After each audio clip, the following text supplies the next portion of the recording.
Hello tout le monde, j'espère que vous allez bien. Aujourd'hui, je suis avec Marine, une invitée spéciale qui est une très chère amie à moi. Avec Marine, on avait très envie de vous faire cette vidéo pour vous parler de son incroyable transformation grâce au rééquilibrage de son microbiote intestinal. Voilà, donc bienvenue Marine. Merci. Merci d'être parmi nous aujourd'hui. Merci à toi. Donc, est-ce que tu es d'accord de te présenter juste en 2-3 mots? Oui, volontiers. Du coup, je m'appelle Marine, j'ai 25 ans. À l'heure actuelle, je suis étudiante en droit. Il y a à peu près 10 ans, c'est là que mon parcours a commencé dans ma volonté de me soigner. Donc, j'ai rencontré Claude, la maman de Cory, et à peu près à 15 ans. Ouais. Donc, il y a une dizaine d'années. Ça date. Ouais, ça fait un moment. Et du coup, c'est grâce à elle qu'on s'est finalement rencontrés avec Cory et que notre amitié a débuté. Déjà, juste pour commencer, pour qu'on ait un petit peu un contexte, est-ce que tu pourrais nous raconter, en gros, à quoi ressemblait ta santé, tes symptômes avant de trouver ma maman et avant de commencer ce travail de rééquilibrage et tout ça? Donc, je pense que ça a commencé très très tôt. J'avais beaucoup de symptômes et de problèmes de santé et j'étais en déshérence médicale. Donc, j'avais tout le temps rendez-vous chez le médecin pour tellement de symptômes. Donc, à l'époque, je faisais énormément de sport. J'ai toujours été très sportive. Je pense que dans les premiers symptômes que j'ai pu constater, c'était des blessures sur blessures, donc des tendinites. J'ai eu, depuis très jeune, des tendinites aux chevilles, tendinites aux poignets. Après, j'ai été en sport-études pendant 2 ans en handball et je me blessais très facilement. Donc, j'ai eu une épicondylite. Ok. J'avais, vraiment très, très souvent des problèmes d'un point de vue vraiment physique. Ok. Ensuite, plutôt du point de vue alimentaire ou bien de ma santé intestinale, etc. J'avais, des gros problèmes intestinaux, donc des diarrhées quotidiennes. Vraiment des grosses douleurs au ventre, donc vraiment en étant enfin c'est pas très glamour, mais bon, sur la chaîne de courrier du coup C'est la vie, tu encore du microbiote, donc voilà. Mais du coup vraiment à voir si ça peut parler à des personnes, mais avoir vraiment des sueurs ou du coup enfin vraiment en train de transpirer, d'avoir tellement mal au ventre. Après j'avais aussi beaucoup de problèmes gynéco, donc tout ce qui est infection urinaire. infection urinaire, mycose sur répétition, répétition. La gynécologue au bout d'un moment elle savait même plus quoi faire, elle me donnait du coup des pastilles à mettre. Je crois qu'une fois, elle avait peut-être pensé à me donner des antifongiques, mais en fait, aucun médecin se disait que tous ces symptômes pouvaient vraiment être reliés à mon intestin. Voilà, il y a une source qui était vraiment plutôt liée au niveau du ventre.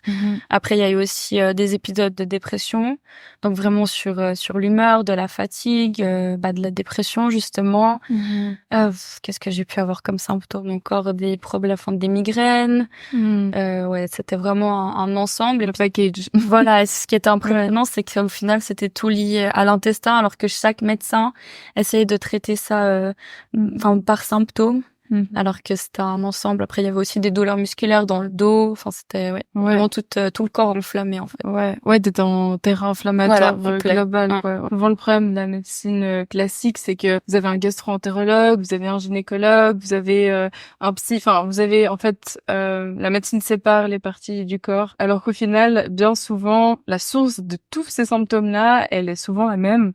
Et justement, là, ça va être le sujet de la vidéo d'aujourd'hui. Et le microbiote, c'est pas pour rien qu'on dit que l'intestin, c'est le deuxième cerveau, hein. On sait à quel point c'est possible de guérir de dépression, de problèmes de santé mentale quand on travaille sur son microbiote. C'est hyper intéressant, quoi. Tout le chemin que t'as fait, en gros. Puis je pense que t'as dû être assez surprise, quoi, quand t'as compris ce que c'était et que tout ça pouvait être en fait une seule source. T'as dû un peu halluciner, quoi. Oui, c'était un peu une révolution. Je me suis dit, en fait, quand on ouvre les yeux sur l'importance de la santé intestinale, de se rendre compte que tout part de là, qu'une fois qu'on guérit notre intestin, notre microbiote, on peut guérir presque tous les maux. En fait, je connais tellement de personnes qui me disent j'ai ça comme symptôme, j'ai de l'eczéma, j'ai des problèmes intestinaux, j'ai de la déprime, je suis fatiguée, et j'ai envie de leur dire, mais en fait, tout part de ton ventre, et surtout quand je vois comme ils mangent.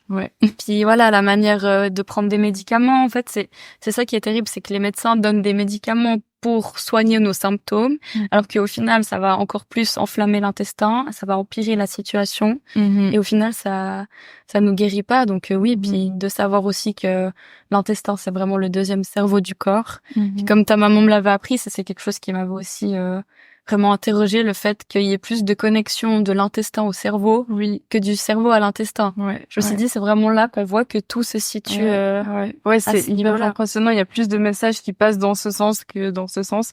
Et d'ailleurs, en lien avec la santé mentale, justement, les neurotransmetteurs, donc ce qui fait qu'on est bien dans notre tête. Je vous avais fait une vidéo à propos de ça, donc sur la dopamine, la sérotonine, la noradrénaline, tout ça qui fait qu'on est bien, on est motivé, on a de l'énergie, on est calme aussi et serein, qu'on a un bon sommeil profond récupérateur. Tout ça, c'est fabriqué à 90% dans l'intestin. Donc, forcément que si vous avez un intestin qui dysfonctionne, vous pouvez pas fabriquer des bons neurotransmetteurs et être bien dans votre tête. D'ailleurs, dans mes patients au cabinet, tous les pires cas de santé mentale que j'ai vus, ils avaient des parasites, des champignons, de la moisissure dans l'intestin. Ça, c'est un peu le cas le plus hardcore au niveau du déséquilibre et de la dysbiose intestinale qu'on peut trouver. Et forcément que si vous avez un parasite ou un champignon qui vous parasite, c'est le cas de le dire, tout l'intestin, là, vos neurotransmetteurs, ils sont catastrophiques en général. Juste avant qu'on parle un peu plus en détail de ce qu'on a trouvé, toi, dans ton microbiote, est-ce que tu avais pris des antibiotiques, en fait, avant? Est-ce que tu en as pris beaucoup? Parce que ça, c'est clair que c'est un truc, en fait, qui accentue la dysbiose. Je pense pas, enfant, j'ai pas le souvenir d'avoir eu beaucoup d'antibio. Par contre, j'avais tout le temps le rhume. Ça, je me rappelle, c'est un truc où tout le temps on disait, Marine, elle est tout le temps enrhumée depuis petite. Donc ça, vraiment constamment le rhume. Au niveau des antibiotiques, je dirais que c'était plus pendant l'adolescence. Donc vraiment avec tous les problèmes gynéco et surtout les cystites. Donc ça, c'est le réflexe. À chaque fois, c'était... Et surtout que j'avais des cystites à répétition, vraiment. Donc là, oui, j'ai beaucoup d'antibiotiques. Et puis après, pour d'autres problématiques, je suis pas sûre. Puis j'ai été après très vite consciente justement de l'importance d'éviter au maximum de prendre des antibiotiques. Donc après, par la suite, je sais pas vers quel âge j'ai vraiment été attentive à ça, mais de vraiment faire au mieux pour ne plus en prendre. Mais pendant une bonne période, oui. Puis après, enfant, je pense vraiment les problèmes étaient plus liés peut-être justement à l'héritage que j'ai eu au niveau de la flore. Ça c'est clair, c'est hyper important. C'est vrai que du coup, quand j'ai des femmes enceintes ou qui prévoient d'avoir un bébé, je leur dis vraiment, mais s'il vous plaît, préparez votre terrain à vous parce que c'est tellement important pour la santé future de vos enfants, pour qu'ils aient, on dit que les 3 premières années de vie, c'est vraiment là où c'est crucial que l'enfant ait toutes les bonnes bactéries. Donc voilà, si tout d'un coup il n'y a pas la possibilité d'allaiter, maintenant il y a des super marques qui font des antibiotiques pour les bébés. Des actifs. Ils font des probiotiques pour les bébés. Qui sont top et qui justement peuvent en fait comment dire remplacer entre guillemets si la maman tout d'un coup a vraiment pas, on choisit pas toujours vraiment pas de lait ou n'a pas pu accoucher par voie basse. Mais je crois d'ailleurs qu'ils font maintenant, enfin on peut demander, mais du coup il faut être au courant que si on fait une césarienne, je crois qu'on peut demander au moment de la naissance de faire un prélèvement en fait en gros du liquide vaginal pour le mettre sur le visage de l'enfant, un truc comme ça. Pour qu'ils prennent les bactéries. Intéressant. Donc, voilà. Du coup, comment t'as entendu parler, en fait, déjà, qu'est-ce qui t'a amené chez ma maman, du coup, pour consulter quelqu'un en nutrition, micronutrition, et puis est-ce que tu connaissais déjà le microbiote avant d'aller chez elle ou pas du tout? Voilà. Donc, non, j'avais aucune connaissance du microbiote. Donc, on en parlera plus tard, mais mon alimentation, c'était vraiment catastrophique, du coup. Et j'ai entendu parler de ta maman par une amie, enfin, du coup, une de mes meilleures amies, qui avait aussi des gros problèmes intestinaux. Donc, elle, c'était plutôt des symptômes liés à la constipation. Et après, je sais plus exactement les autres symptômes qu'elle avait, mais elle avait vraiment des gros problèmes à ce niveau-là. Et du coup, elle a fait des recherches sur la candidose intestinale. Et c'est là qu'elle a rencontré ta maman. Et puis, du coup, j'ai entendu parler de ta maman à travers... Du coup, elle s'appelle Diane, cette amie, donc à travers Diane. Et j'ai pris un premier rendez-vous. Mais je devais avoir 15 ans, donc... C'est fou avoir ça, la maturité quand même à 15... Enfin, de venir, toi, t'es venue toute seule, hein, c'est ça? C'est bien possible. Je sais plus si j'étais accompagnée de mon père ou si je suis venue toute seule, mais... Mais quand même, c'est toi qui as fait la initiative. Donc ça, c'est vrai que c'est fou à 15 ans déjà d'avoir eu cet intérêt, cette ouverture d'esprit et tout. Puis surtout, on en parlera après, mais je pense que ça n'a pas dû être évident tous ces changements à 15 ans, quoi. L'adolescence, c'était un peu la période où, voilà, niveau alimentation, c'est pas. Ok. Donc, en gros, une fois que t'es arrivé chez elle, qu'elle t'a expliqué, voilà, l'importance du microbiote, que vous avez fait des tests, etc., tu te rappelles, ça date maintenant, mais tu te rappelles un peu qu'est-ce qui est ressorti, ouais. Alors déjà, le fait que j'avais une candidose intestinale. Ah ouais, donc ça, donc ça, c'est un fameux champignon. Ouais, voilà, donc un champignon qui s'appelle le Candida albicans et qui, lorsqu'il est présent, enfin, chacun de nous a une certaine dose de Candida albicans, mais quand il est présent en trop grande dose, il crée des problèmes, justement, il crée de la perméabilité dans l'intestin. Et là, ça devient vraiment problématique. Et moi, j'avais une forte perméabilité au niveau de mon intestin. Ouais. Après aussi du coup les Escherichia coli. Ouais. Donc ça qui crée du coup les cystites à répétition, et je pense que ce qui m'a le plus alarmée et qui a fait justement que j'ai pu faire des changements assez drastiques, c'était une résistance à l'insuline qui était très très forte. Après, pour ma part, c'était assez trompeur parce que puisque je faisais énormément de sport, j'étais toute fine. Vraiment genre musclée, fine, enfin même étant en sport-études, j'avais des abdos dessinés, donc justement, ta maman à cette époque était un peu surprise parce qu'en général, va trop ensemble. Ouais. Voilà, les personnes qui ont une résistance à l'insuline telle que j'avais, en général, en fait, ont de l'obésité. C'était pas mon cas. Et du coup, c'était vraiment ça. Je sais plus à combien était le HOMA. Peut-être. Ça doit être à combien normalement? Normalement, ça doit pas dépasser les 5 et en dessous de 2, c'est normal. Ok. Donc, moi, j'étais à 4-7 peut-être. 4-7. Je sais plus. Ça fait une grosse résistance. En fait, on dit... J'étais très, mais même plus, en fait. J'avais une résistance beaucoup trop haute. Presque. En fait, on dit qu'à partir de 5, moi, quand je vois quelqu'un dans les tests qui a à partir de 5, on a comme recommandation d'aller tester chez son médecin la glycémie glyquée pour vérifier qu'il n'y a pas un diabète de type 2. Je sais pas si c'était pas à ce point, mais justement, mais limite. Voilà, en fait, du coup, Claude, qui est la maman de Corinne, m'avait alerté comme quoi je pouvais entrer justement dans un risque de diabète, en fait. Ouais. Donc non, je devais avoir 4-7, je pense. Du coup, j'étais vraiment proche d'un diabète, du coup. Donc il y avait ça qui m'a vraiment alarmée. Puis après, j'avais un peu trop de cholestérol aussi par rapport à mon âge, mais du mauvais. Okay. Donc le cholestérol, qui n'est pas en soi mauvais, mais là il y en avait trop vraiment à mon âge. Après le cholestérol, souvent quand on a du mauvais cholestérol, les médecins, on va dire un peu classiques, diront que c'est lié au gras qu'on mange, alors qu'en fait souvent c'est un problème de sucre, le sucre qui se transforme ou les mauvaises graisses que vous consommez dans l'alimentation, le nombre de personnes qui chauffent les huiles végétales aussi dans leur cuisine quotidienne, ça c'est clair que ça peut contribuer. Et je pense que moi je faisais la totale. Le sucre sous toutes ses formes. Enfin, pas sucre justement, mais ce qui est trompeur, sucre sous forme de chips, de pâtes, de pizza. Enfin, mon alimentation c'était ça, McDo. Ouais, parce que souvent les gens me disent ah non mais moi je suis pas très sucre, je suis plutôt salé. Mais en fait, ce qu'ils se rendent pas compte, c'est qu'il y a vraiment beaucoup d'amidon dans tout ce qu'ils mangent. Et c'est ça, même si tu manges pas des bonbons ou des chocolats en soi. Moi c'était clair. C'était mon cas. Même j'aimais pas le chocolat, donc je mangeais pas de chocolat. J'aimais pas les bonbons, donc je mangeais pas de bonbons. Donc en soi je mangeais pas de sucre, je mangeais pas de gâteau. Enfin oui, des fois des biscuits ou autres, mais c'était assez rare. Je tapais vraiment plus dans tout ce qui est graisse trans au niveau des chips et puis d'autres. Mais ça, c'est un truc qui est hyper intéressant parce que quand on a de la candidose, les champignons nous créent aussi ces normes. Alors toi, t'avais vraiment le pire combo, on va dire, parce que je voulais juste préciser quand elle a parlé de résistance à l'insuline, ça c'est pas quelque chose qu'on voit dans le microbiote. En fait, Marine, elle a fait les bilans, elle a fait la totale, elle a fait les bilans complets, donc urinaires et sanguins aussi qu'on propose. Et du coup là, la résistance à l'insuline, c'est vu dans le sang. Mais c'est hyper intéressant que tu le mentionnes aussi. Et puis, là, en fait, toi, t'avais vraiment le pire combo parce qu'à la fois, t'avais ton champignon, donc ton Candida albicans, qui te crée ces appels, en fait, au sucre. Alors, au sucre caché, ça peut être justement les amidons. Parce qu'en fait, les champignons, une fois qu'ils sont là, ils demandent qu'à grandir.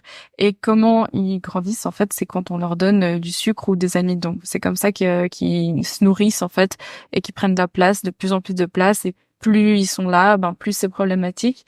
Et comme elle l'a dit justement avant, il y a aucune bactérie qui est en soi ou champignon ou chose comme ça qui est fondamentalement bonne ou mauvaise. C'est vraiment une question de quantité.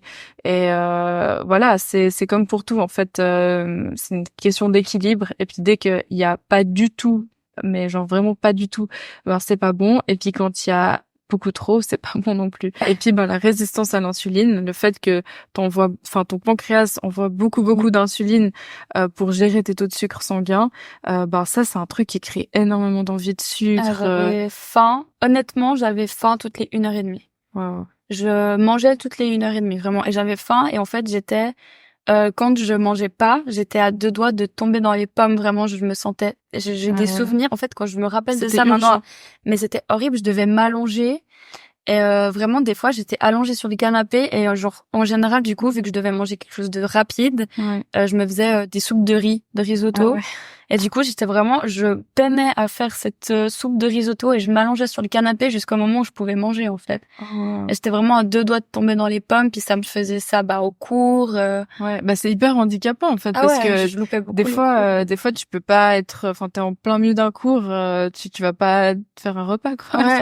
Ça, c'était soit, du coup, le besoin pressant d'aller aux toilettes parce que ça allait pas du tout, soit ce truc où j'avais l'impression que j'allais vraiment, tomber dans les pommes, Ouais. Et puis, quand t'avais justement tu devais courir aux toilettes, c'est quand tu mangeais quelque chose. T'as l'impression que t'avais une réaction immédiate à certaines nourritures. Je pense que j'avais un tel déséquilibre que c'était tout. En fait, c'était tous les jours. D'ailleurs, je loupais énormément les cours à cause de ça. Quand j'étais au gymnase pour les Suisses, lycée pour Miss Français, voilà. Vraiment, j'ai eu des fois pendant un test, je pouvais pas arriver au bout de mon test, puis forcément j'avais honte, j'allais pas dire écoutez, je dois absolument aller aux toilettes. Donc en fait, je devais rendre mon test pas fini et puis aller non, c'était handicapant au niveau vraiment du système digestif et aussi de ces fringales vraiment toutes les 1h30 j'avais faim, je réclamais tout le temps. Je pense que la phrase que je disais le plus c'était j'ai faim. J'avais faim tout le temps. Oh purée, Puis quand tu mangeais des grosses quantités aussi? Je mangeais énormément. Bon, après, je faisais beaucoup de sport, donc j'avais très faim, mais je mangeais énormément. Mais c'est clair que pour ton système digestif aussi, c'est de tout le temps digérer, en fait. J'étais tout le temps fatiguée. Tellement crevant. Je m'endormais partout. Je m'endormais dans les transports, Vraiment, je me posais pour prendre le bus, je dormais en classe. Genre au collège, quand j'étais en sport-études, bon après j'ai eu la mononucléose aussi un temps, mais ça a pas aidé. Voilà, mais pendant, justement, mon amie que je mentionnais avant, Diane, à chaque fois qu'on rencontre quelqu'un où elle veut un peu me taquiner, elle dit justement qu'à chaque fois qu'elle se retournait en classe, soit j'étais sur mon téléphone, soit je dormais. Donc tout le temps fatiguée vraiment. Ok, puis ton système immunitaire. Cata, j'étais aussi. Tout le temps malade. Tu disais quand t'étais petite, t'avais tout le temps le rhume. Après plus tard. En fait, je savais pas si j'avais la gastro, du coup, parce que je pensais tout le temps avoir ça. Après, puis en fait, quand j'étais malade, j'étais vraiment très, très mal. Genre, si j'avais de la fièvre, c'était vraiment, mon système immunitaire, il allait pas, Ouais. Mais ça, c'est vraiment lié, en fait, si vous voulez, le 60% de notre système immunitaire se trouve dans notre microbiote. Donc, tu nous as brièvement un peu expliqué à quoi ressemblait ton alimentation. T'as dit que c'était un petit peu la catastrophe, chips, soupe de riz, des trucs, voilà.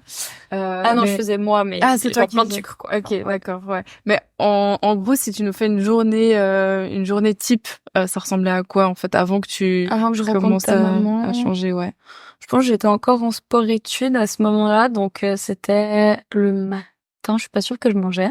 Ok. Ça, c'est assez typique des gens qui ont une résistance à l'insuline. Souvent, ils skippent le petit déjeuner. Et si... Par contre, quand j'étais à l'école, peut-être là, ils faisaient... pour les voyages d'études, ils préparaient des trucs à manger. J'adorais aller prendre des croque-monsieur. Okay. Donc en général c'était croque-monsieur Kinder Bueno, genre mon 10h. Ok. Après le midi, on allait à la cantine. Ok. Donc là c'était classique, c'était des pâtes ou genre je sais pas du ragoût, tu vois vraiment les trucs classiques de cantine. Et le soir, je pense que en fait je me nourrissais principalement de pâtes. Ok. Je pense que c'était vraiment ça. Donc une alimentation vraiment basée sur les amidons, quoi. Ouais, vraiment. Et puis plus jeune, c'était plus aussi sur les amidons. Je sais que ma mère, elle me faisait beaucoup des pâtes. En fait, je mangeais presque tous les jours la même chose. Donc c'était vraiment plutôt genre lactose. Et puis beaucoup de gluten. Et beaucoup de sucre, mais pas du sucre pur, mais justement raffiné, plutôt caché, puis j'allais souvent du coup, justement, je pense bien 3 ou 4 fois par semaine, j'allais manger un McDo. Ok. Puis après, genre si j'avais un paquet de biscuits dans les mains, je le mangeais d'un coup en entier, quoi. Ok, ouais.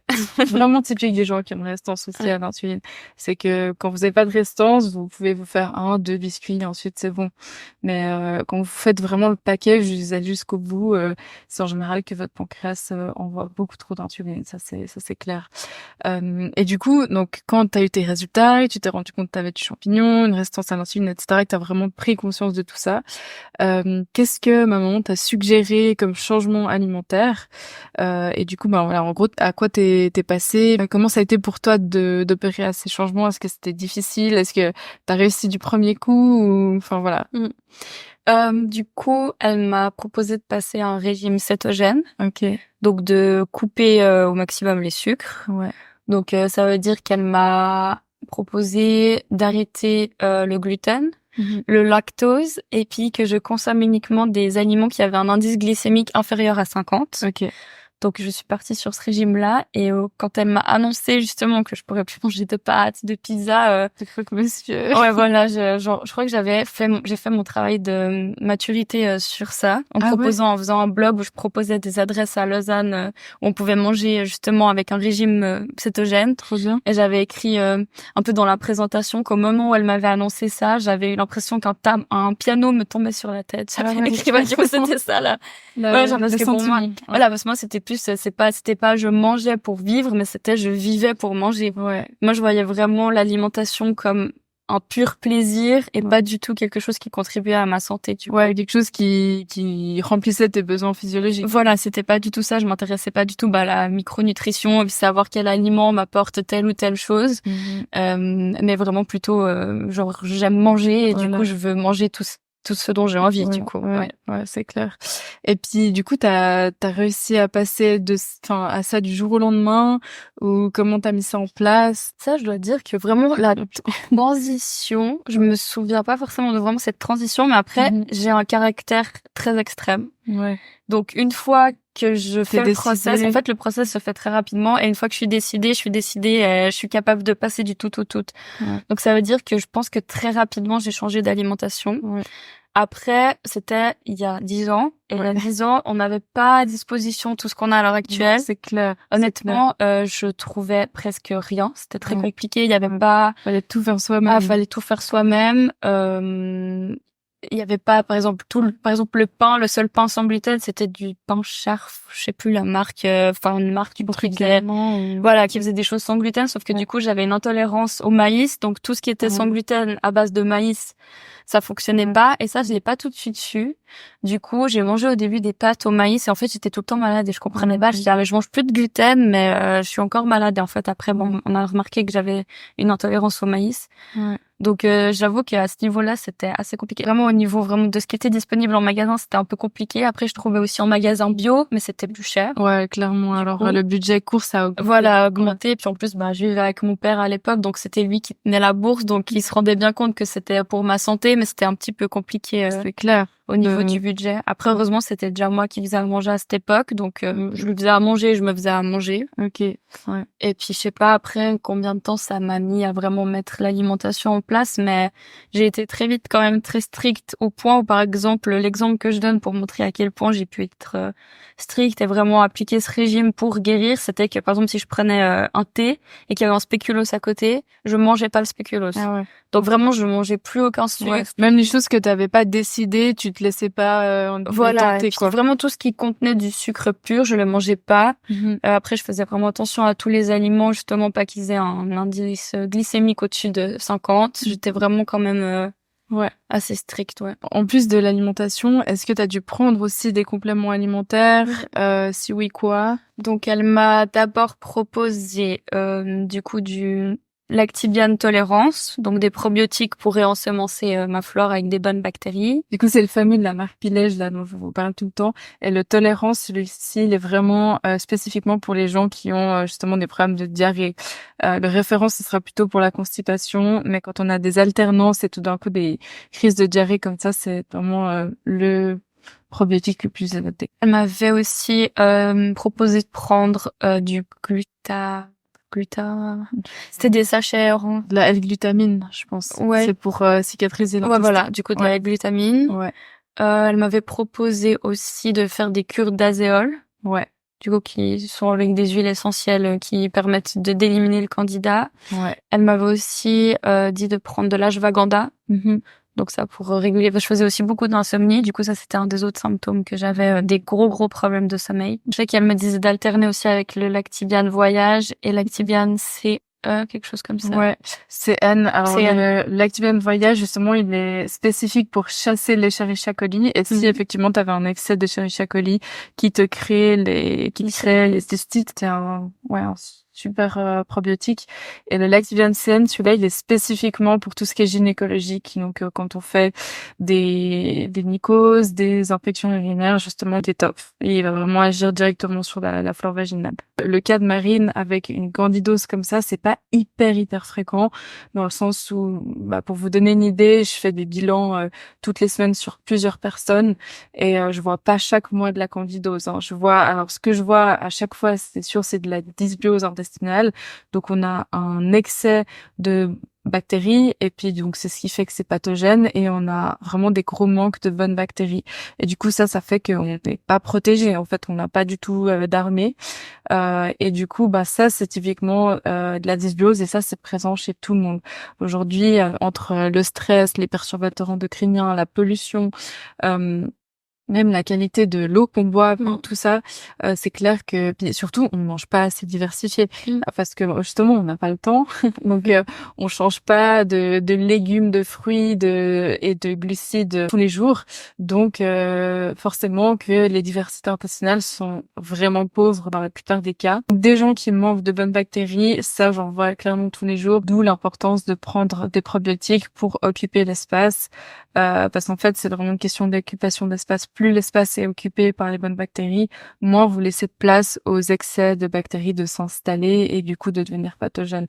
Donc c'est clair que si tu voulais chasser ton candidat, le fait d'occuper l'espace avec des bonnes bactéries, ça lui laissait moins de place pour s'installer encore plus.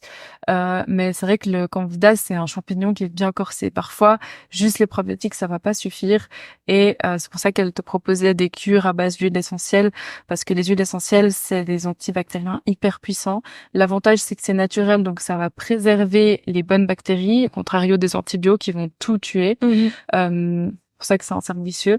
Mais donc voilà, c'est vrai que si vous avez de la candidose, il faut agir avec des probiotiques, mais aussi un antibactérien, parce que sinon c'est pas suffisant. Au bout de combien de temps tu dirais, une fois que t'as commencé à être régulière sur l'alimentation, les compléments alimentaires, t'as vu des changements?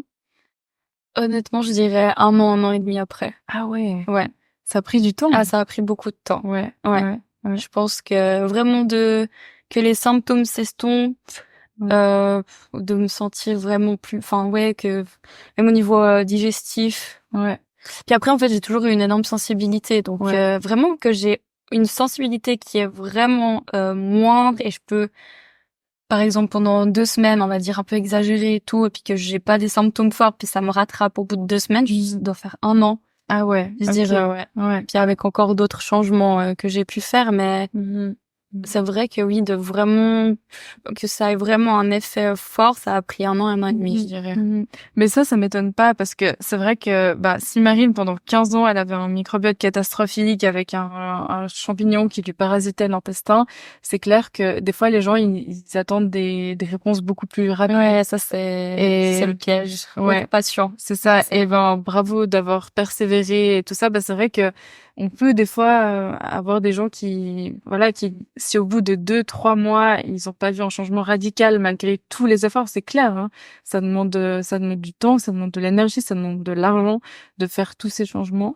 Donc je comprends qu'on peut se dire que 3 mois ça paraît beaucoup, mais si ça fait 15 ans, vous imaginez que y a rien qui fonctionne bien en fait, forcément que ça m'étonne pas que ça a pris plus d'1 année. Voilà, surtout que moi j'avais 15 ans. Du coup, c'est 15 ans de vie, mais en général, on s'intéresse réellement à notre santé. Et à l'heure actuelle, on nous alarme plus là-dessus. Il y a de plus en plus de livres qui parlent justement de la résistance à l'insuline, de la problématique du glucose, etc. Mais ça veut dire que c'est rarement à cet âge-là qu'on s'intéresse à tout ça. Donc, c'est dire que la plupart des gens, en réalité, ont des terrains pathogènes pendant 25, 30, voire plus. Ouais, beaucoup de personnes aussi, même à plus 50 et plus, qui s'intéressent à ça.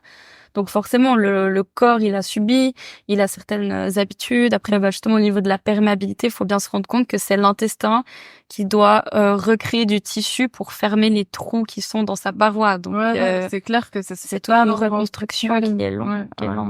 Si jamais ça fait 3 mois que vous opérez des changements, ne désespérez pas vraiment parce que ça prend vraiment du temps. On parle de plusieurs mois, plusieurs années, quoi. Donc aujourd'hui, maintenant que voilà, t'as opéré à tous ces changements puis que t'as vu clairement une différence, à quoi ressemble ton état de santé, tes symptômes? Est-ce que c'est définitivement parti ou est-ce que voilà, tu dois maintenir une certaine hygiène de vie pour que tu te sentes bien? Voilà, comment ça se passe aujourd'hui pour toi? Non, du coup, je pense que la santé et notre santé, c'est quelque chose à mettre au centre de notre vie quotidiennement et qu'il n'y a jamais un moment où, forcément, si on recommence avec des mauvaises habitudes, le terrain inflammatoire, il repart. Donc, pour ma part, c'est ça, si je sors. La différence que je vois, c'est que je peux sortir plus longtemps de ma routine. Okay. Ça oui, mais comme je l'ai dit précédemment, je pense que je tiens à peu près 2 semaines en retournant à une routine où je vais peut-être plus augmenter le sucre ou le gluten. Les symptômes que je peux avoir à l'heure actuelle, je pense que c'est plus, je vais vraiment sentir l'inflammation dans mon corps. Okay. Donc ça, mal partout. J'ai douleur de dos, je vais vraiment sentir l'inflammation dans le corps. Ouais. Après, au niveau intestinal et digestif, je peux avoir des crises. Okay. Et je sais clairement quand c'est lié à l'alimentation, mais après c'est beaucoup moins fort qu'avant. Vraiment, c'est très rare que j'ai vraiment des moments où je suis vraiment très très mal aux toilettes. Okay. Après, si de nouveau j'instaure trop de sucre et que je fais aller ma glycémie, j'ai de nouveau plus souvent faim. Mais je dirais que ça c'est le plus impressionnant, c'est vraiment avec une alimentation réellement basée sur les protéines et les graisses. Et après, j'adapte à l'heure actuelle mon alimentation par rapport à mon cycle. Donc, suivant les moments de mon cycle, je vais manger des glucides, cette sensation de satiété. Donc, plus faim toutes 1-2 heures. Vraiment, ça, c'est très, très rare que ça m'arrive. Et si j'exagère à nouveau. Ouais. Après, dans les glucides, voilà, je pense que tu manges des glucides qui sont très différents de ce que je mangeais avant, du pain blanc et tout ça. Hein, c'est très rare que je me fasse ces plaisirs-là. Après, justement, dans des moments où je suis dans ma routine, je vais manger des glucides, par exemple des patates douces. Même à l'époque, je mangeais du riz basmati, quinoa et tout ça, mais maintenant j'évite. Okay. Donc mon alimentation, ça ne correspond plus. Mon alimentation, elle est vraiment plus basée sur une alimentation, en tout cas pour ma part, et c'est ce qui a le mieux fonctionné. J'ai testé beaucoup de choses et à l'heure actuelle, c'est ce qui me va le mieux, donc plus basé sur une alimentation carnivore. Donc je vais surtout manger des protéines, surtout du bœuf, après beaucoup de gras, donc surtout ne pas avoir peur du gras. Le gras ne fait pas grossir si vous mangez du bon gras. Donc pour ma part, beaucoup de beurre, beaucoup de suie de bœuf aussi. Donc je vais vraiment plutôt favoriser une cuisson au suie de bœuf ou bien au ghee à l'huile de coco. Et puis après, je vais avoir une très bonne huile d'olive que je vais mettre du coup dans la salade ou sur des légumes ou autres. Donc vraiment accentuer là-dessus et sur les protéines. Et puis après, Ça, c'est clair que quand vous avez une résistance à l'insuline et que vous avez tendance à avoir vraiment très faim très souvent, combiner les bonnes graisses et les protes, c'est le truc. Voilà. Ça me rassasie vraiment. Puis d'un point de vue glucides, c'est vraiment par moment réinstaurer les pommes de terre douces, même des fois les pommes de terre classiques. Ça, je peux en remanger, je les digère bien. C'est vrai qu'en fait, je me rends compte, je mange pas beaucoup de glucides. Après, je vais manger des fruits. Surtout des pommes, des fruits rouges ou plutôt des qui vont pas faire monter la glycémie. Et puis après, j'aime beaucoup les dattes aussi. Donc après aussi se faire des plaisirs avec des petits snacks. C'est important. Clairement, c'est important parce que au bout d'un moment, on a besoin, surtout la semaine avant les règles. Voilà, ça c'est là, j'ai clairement des fringales. Là, on a besoin, mais c'est comme ça, les femmes, on est cyclique et on peut pas manger tout le temps exactement la même chose selon notre cycle. C'est même contre-productif pour nos hormones et notre équilibre. Et donc ça c'est vraiment important de s'écouter. Après, s'écouter, c'est aussi plus facile à faire une fois qu'on est un peu rééquilibré. Oui, parce qu'on sait quelle alimentation déclenche tel symptôme. Par exemple, je sais, avant les règles, justement, genre, c'est clairement le moment où je vais avoir envie, par exemple, d'un hamburger ou, je sais pas, genre, en fait, je vais plutôt, par exemple, même aller au restaurant pendant cette période-là, parce que je sais que voilà, là, en fait, même si mon corps me demande au bout d'un moment, même, imaginons, j'ai jamais envie de McDo, mais tout d'un coup, je sais pas. Une fois dans le voilà. Même moins que ça, mais genre juste si tout d'un coup j'ai des envies comme ça, je vais me laisser le droit de manger des choses comme ça.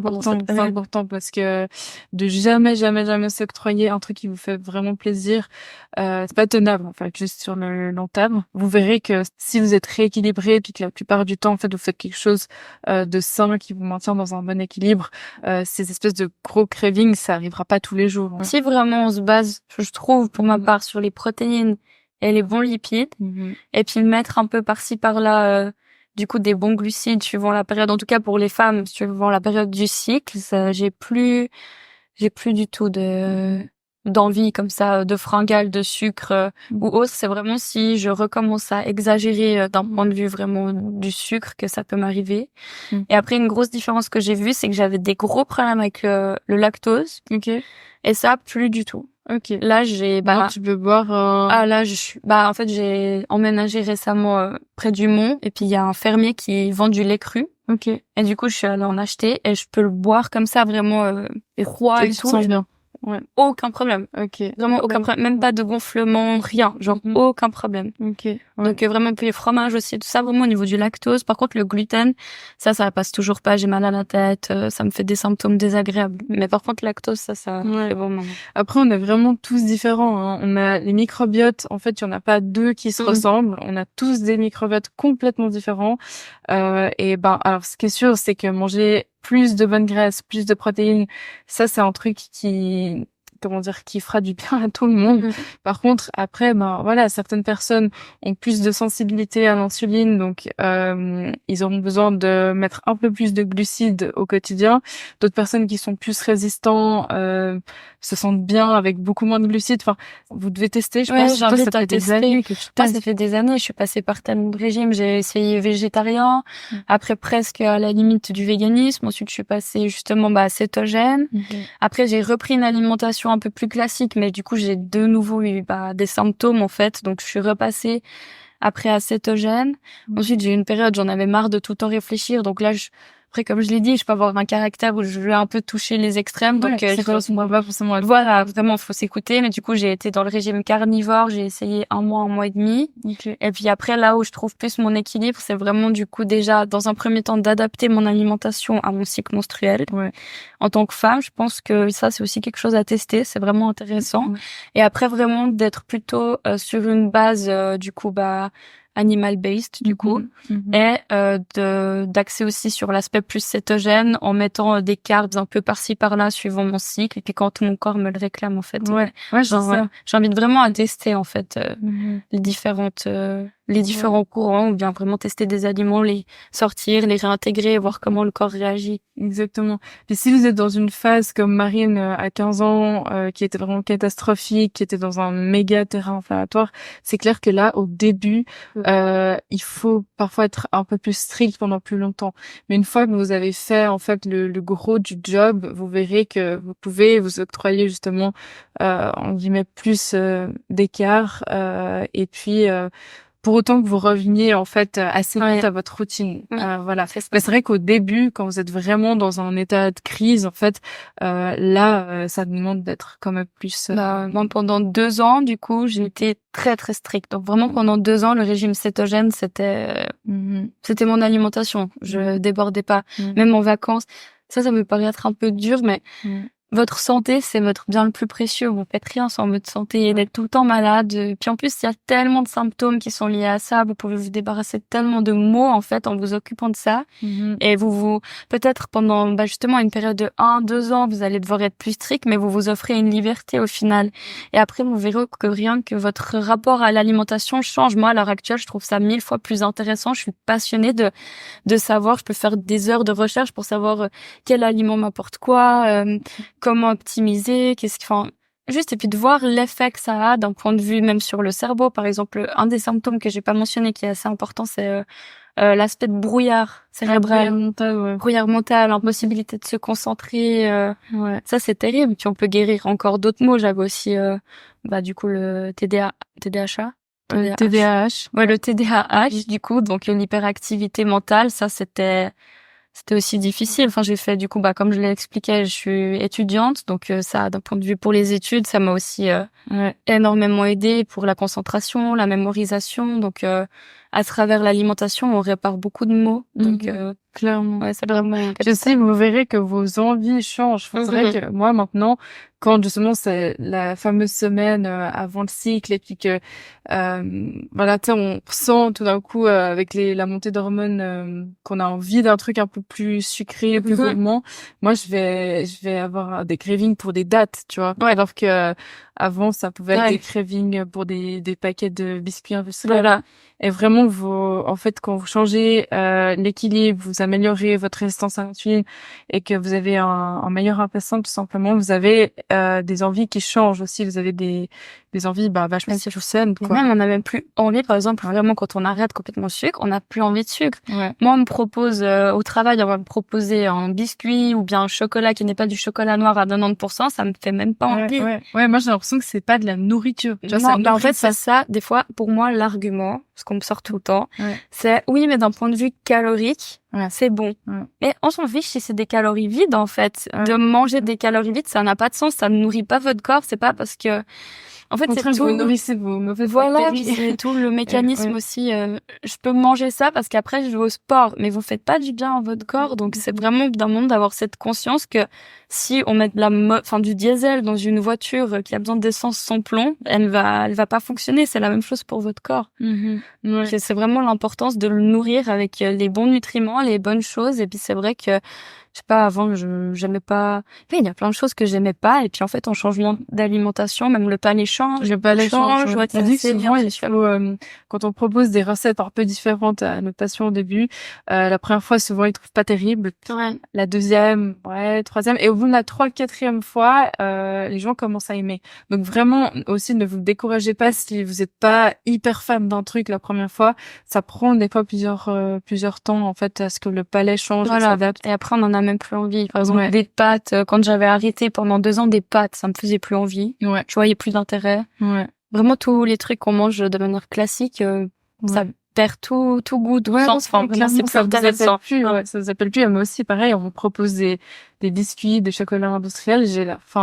Ça va vraiment pas m'appeler. Je vais pas avoir ce besoin. Ouais, de vrai, bon, il y a pas de résistance, en fait. C'est vraiment juste, ça vous dit rien parce que ça fait plus partie, moi je dis toujours, ça fait plus partie de ma palette alimentaire. J'ai l'impression que c'est pas de la nourriture. Oui, puis ça l'est pas, c'est bon. Oui, ça l'est pas. En plus, c'est la nourriture. Nourriture, justement, c'est censé vous nourrir. Voilà, exactement. Donc, voilà, c'est vrai que certaines personnes, des fois, je pense que t'as déjà eu des remarques un petit peu jugeantes. Où, voilà, on te dit, ouais, mais vas-y, pète un coup, fais-toi plaisir, voilà. Ça, c'est genre, t'es pas fun. Bah, non, mais je suis pas fun, mais je m'en fous. Au bout d'un moment, je vais pas... C'est pour ça qu'on s'entend bien. Voilà. Les deux mêmes à la tisane au resto. C'est vrai que les gens peuvent trouver ça pas fun et avoir l'impression qu'on se prive, mais au final, t'as pas l'impression de te priver. Pas du tout. C'est ce que j'ai dit. C'est vraiment, j'ai tout d'un coup une grosse envie d'une pizza ou d'un fast-food. Enfin, ça, c'est assez rare, mais je sais pas... En fait, c'est ça, dès que je coupe le sucre, même si je retourne dans ma routine et je coupe le sucre, j'ai de nouveau plus envie de pizza, plus envie. C'est comme tu dis, genre toi, ton petit treat, c'est genre des dattes. Voilà. Moi, ça va être genre des dattes. Ça, c'est le truc trop bon, genre dattes avec du beurre dedans. Et puis il y a du chocolat noir. C'est incroyable. Pépite, faut tester, c'est trop bon. Ouais, c'est vraiment, on va avoir envie, en fait, on va rester dans des choses saines. C'est vraiment changer ce rapport à l'alimentation, que c'est pas ennuyant de manger sain. C'est ça. Sans être non plus psychorigide. Voilà. Enfin, on va aussi au resto, puis des fois dans nos sauces, il y a des gras trans, clairement. Et, oui, c'est ça. On part pas dans une psychose non plus. Ouais, si on va au resto, on peut se faire plaisir. Moi, quand je vais au restaurant, je mange ce qui me fait envie. Après, suivant quoi, si par exemple je sens que j'ai nouveau un terrain inflammatoire, je vais peut-être prendre un truc qui correspond plus à ce dont mon corps a envie. Mais c'est aussi, je pense aussi en changeant l'alimentation, c'est aussi une forme de se donner plus d'amour et de respecter plus son corps. Donc après, ça devient aussi ça. Genre, on nourrit notre corps avec des choses où on sait que ça nous fait du bien parce qu'on a envie de se faire du bien aussi. Ouais, clairement. Trop bien. C'est une bonne conclusion, ça, je trouve. En tout cas, merci beaucoup. C'était hyper intéressant. Ça me fait plaisir. Et j'espère que ça vous aura plu, que ça vous aura peut-être un peu inspiré, ça vous aura appris des choses aussi. Si vous avez envie de parler à Marine, la contacter, je vous mettrai si jamais son Instagram dans la description. En espérant qu'on refasse d'autres vidéos, peut-être un jour sur d'autres choses, d'autres sujets. N'hésitez pas aussi à nous dire ce qui nous intéresse dans les commentaires. D'ici la prochaine vidéo, je vous fais plein de gros bisous. Ciao, ciao. Au revoir.